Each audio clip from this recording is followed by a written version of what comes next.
Bismillahirrahmanirrahim. Assalamualaikum warahmatullahi wabarakatuh. Alhamdulillahirrabbilalamin. Wassalatu wassalamu ala asyrafil anbiya wal mursalin wa ala alihi wa sahbihi ajma'in, amma ba'd.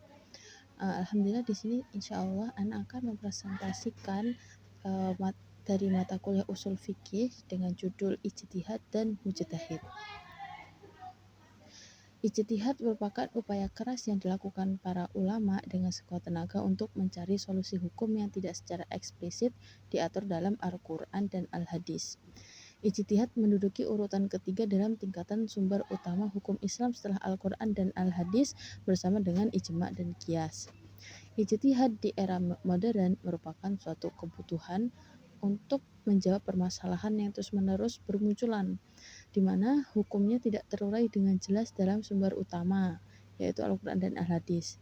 Dengan adanya ijtihad, ajaran-ajaran Islam dapat senantiasa sesuai dengan dinamika perkembangan zaman, sehingga Islam adalah agama yang sesuai dengan segala zaman dan tempat termasuk era globalisasi.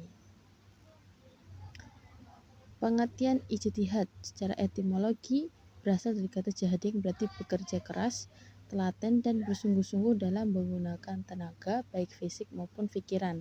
Ijtihad biasa digunakan pada perkara yang mengandung kesulitan. Jarang dipakai yang tidak sulit sekali. Ijtihad.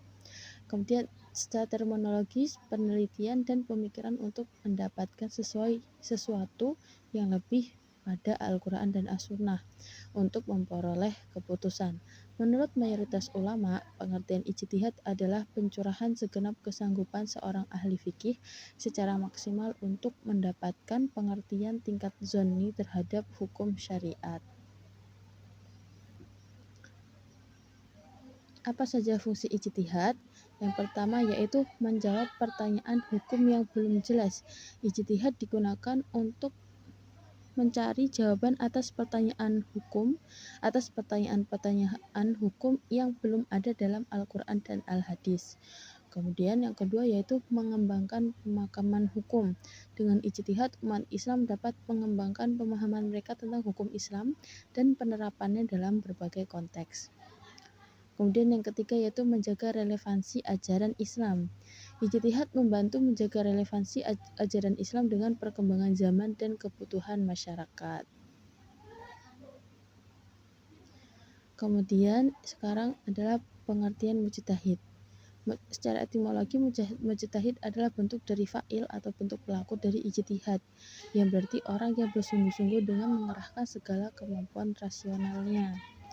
Sedangkan secara terminologis, mujtahid adalah seseorang yang dalam ilmu fikih telah mencapai derajat ijtihad, yang berarti ia memiliki kemampuan untuk melakukan inferensi hukum-hukum syariat dari sumber-sumber terpercaya dan muktabar, yaitu menyimpulkan hukum-hukum syariat dari sumber-sumber agama.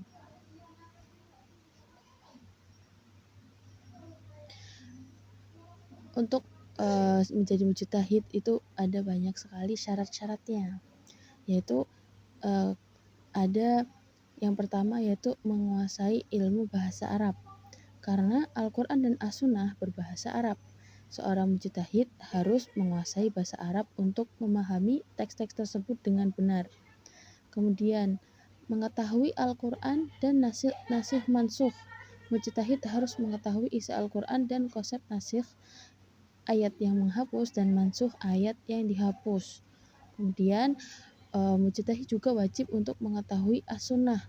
Pengetahuan as-sunnah baik sunnah qauliyah yaitu perkataan Nabi, atau fi'liyah perbuatan Nabi, maupun takririyah yaitu persetujuan Nabi. Kemudian ada mujtahid juga harus mengetahui ijma' dan ikhtilaf. Seorang mujtahid harus mengetahui masalah-masalah yang telah disepakati oleh ulama ijma' dan yang masih diperselisihkan atau ikhtilaf. Kemudian wajib juga untuk mengetahui qiyas. Pemahaman tentang qiyas analogi dan penerapannya dalam hukum fikih merupakan syarat penting bagi seorang mujtahid.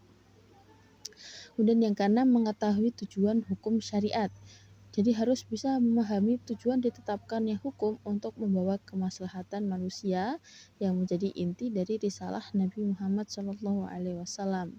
Kemudian seorang mujtahid juga mempunyai syaratnya, yaitu mempunyai kemampuan analisis untuk memiliki kemampuan analisis yang benar untuk menjaga dari kesalahan dalam berpikir dan membuat kesimpulan. Kemudian yang terakhir, niat dan keyakinan yang benar. Seorang mujtahid harus semata-mata karena Allah dalam rangka menegakkan agama yang benar. Tingkatan mujtahid. Ya, mujtahid memiliki beberapa tingkatan. Yang pertama itu adalah mujtahid mutlak, yaitu level tertinggi, yaitu ulama yang mampu berijtihad mandiri dan memiliki pengetahuan yang mumpuni dalam menggali hukum dari Al-Quran, hadis dan sumber-sumber syariahnya. Ini tuh di sini ulama mujtahid mutlak itu ada 4, yaitu 4 imam besar. Itu ada Imam Syafi'i, Imam Ahmad bin Hambal, Imam Abu Hanifah, sama Imam Maliki. Kemudian ada mujtahid mutlak muntasib, ini di bawahnya mujtahid mutlak, yaitu ulama yang mengikuti metode ijtihad dari seorang imam atau tokoh agama tertentu dalam menggali hukum. Mereka berijtihad di bidang-bidang yang spesifik di bawah naungan metode imam tersebut. Kemudian ada mujtahid fil mazhab, ulama yang mampu menggali hukum-hukum kaidah atau metode yang sudah ditetapkan oleh imam mazhab. Ya, kemudian ada mujtahid fi tarjih, yaitu ulama yang mampu memilih dan menentukan tarjih hukum yang paling kuat atau paling tepat di antara berbagai pendapat yang ada. Kemudian yang terakhir ada mujtahid fatwa, yaitu ulama yang mampu memberikan fatwa atau pendapat hukum berdasarkan ijtihad yang sudah ada, namun tidak mampu berijtihad secara mandiri. Contoh dari ijtihad, beberapa contoh saja, yaitu yang pertama ada penentuan awal Ramadan dan Syawal. Ya, ulama melakukan ijtihad untuk melakukan kapan tanggal 1 Ramadan dan 1 Syawal dengan mengkaji perhitungan astronomi. Kemudian ada juga ijtihad dalam masalah baru untuk menentukan hukum-hukum terhadap masalah-masalah baru yang muncul seperti teknologi, yaitu misalnya penggunaan internet dan media sosial, dan juga medis. Contohnya seperti kehamilan buatan dan transplantasi organ. Itu. Sekian dari saya. Banyak kurang dan salahnya saya mohon maaf. Terima kasih. Jazakumullah khairan. Wassalamualaikum warahmatullahi wabarakatuh.